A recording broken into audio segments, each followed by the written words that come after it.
Moussa Ngoumoumben Nabignon, que la paix soit avec vous. Laissez Sékou tranquille. Laissez Sa Majesté Sékou Jean Ramo tranquille. Laissez le chef supérieur, le roi des Bamendjou, tranquille. Laissez les Camerounais et les Camerounaises qui ont lutté et qui se sont battus pour l'honneur de leur pays et pour l'indépendance de leur pays tranquille. Les Français en France, les Français dans leur pays honorent leurs morts. Les Français dans leur pays honorent ceux qui se sont battus contre les Allemands. Les Français dans leur pays honorent ceux qui se sont battus contre les Anglais. Les Français dans leur pays, tous les jours, devant l'Arc de Triomphe, honorent ceux qui sont tombés devant le champ d'honneur, ceux qui sont tombés face aux Allemands. Les Français le font. C'est-à-dire le pays de l'ambassadeur Guilou, le pays du président Macron, le pays de Jean Castex, le pays de Jean-Marc Ayrault, le pays de François Hollande, le pays de Nicolas Sarkozy, le pays de François Fillon. Laissez Sékou Ramo tranquille. Ce sont l'armée française et ses supplétifs africains et camerounais qui ont massacré des populations dans l'ouest, dans le Nyon-Ekele et dans la Sanaga maritime, en vertu d'un accord, des accords qui ont été signés le 31 décembre 1958, notamment une convention portant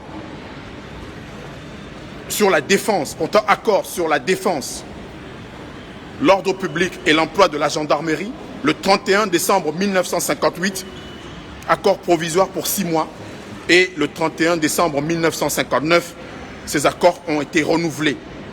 L'accord de 58, le 31 décembre, suivait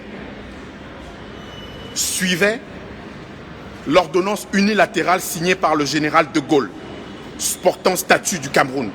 Une ordonnance qui était prise en toute illégalité et qui ne respectait pas les termes des accords de tutelle qui avaient été signés en décembre 1946 et qui plaçaient le Cameroun sous tutelle de l'Organisation des Nations Unies et donc sous administration française.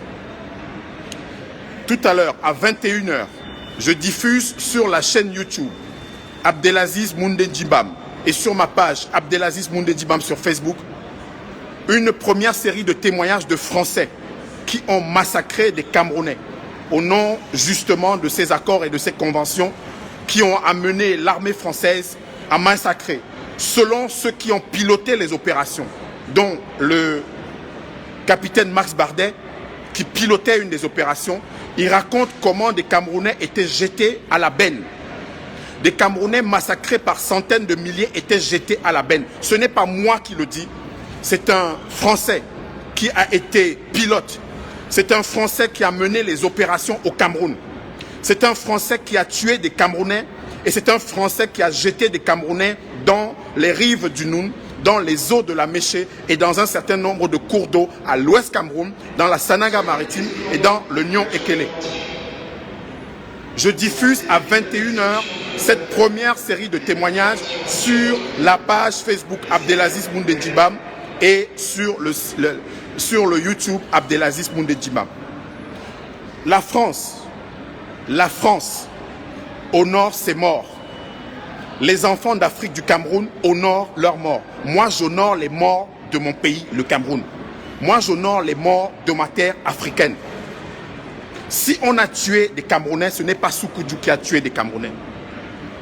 Si on a tué des Africains, ce n'est pas Sékou qui a tué des Africains.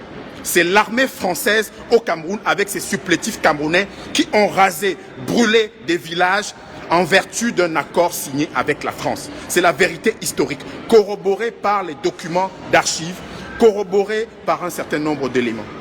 N'imputez pas aux autres, aux Africains, aux Camerounais, fiers et dignes qui se battaient pour leur indépendance, vos turpitudes. Les massacres, il faut les assumer. La guerre menée au Cameroun, il faut l'assumer. Max Bardet révèle comment ils ont jeté des Camerounais dans les eaux. Max Bardet révèle comment ils ont massacré des Camerounais.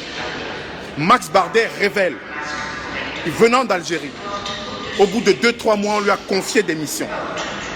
Ces vidéos sont disponibles sur la base d'archives historiques.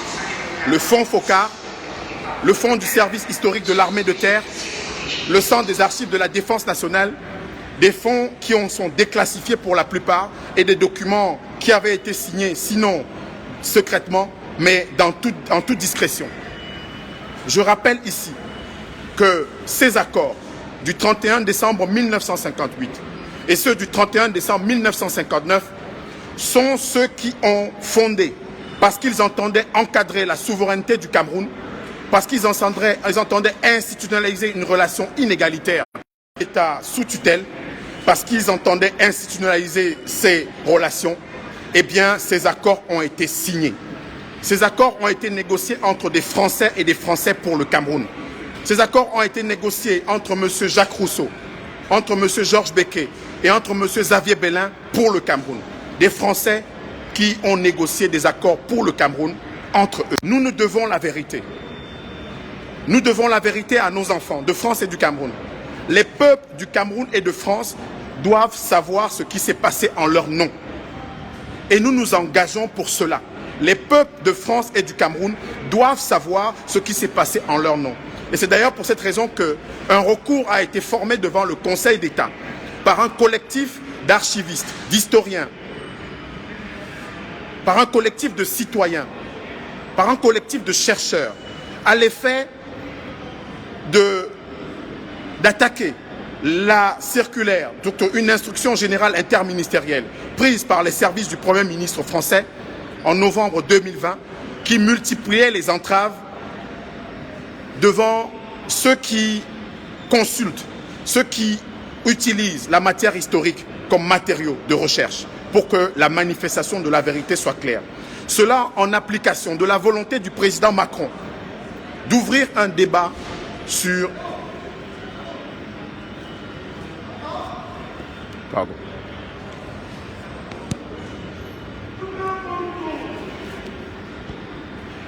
D'ouvrir, autant pour moi, un débat sur cette situation et ce passé. Pardon.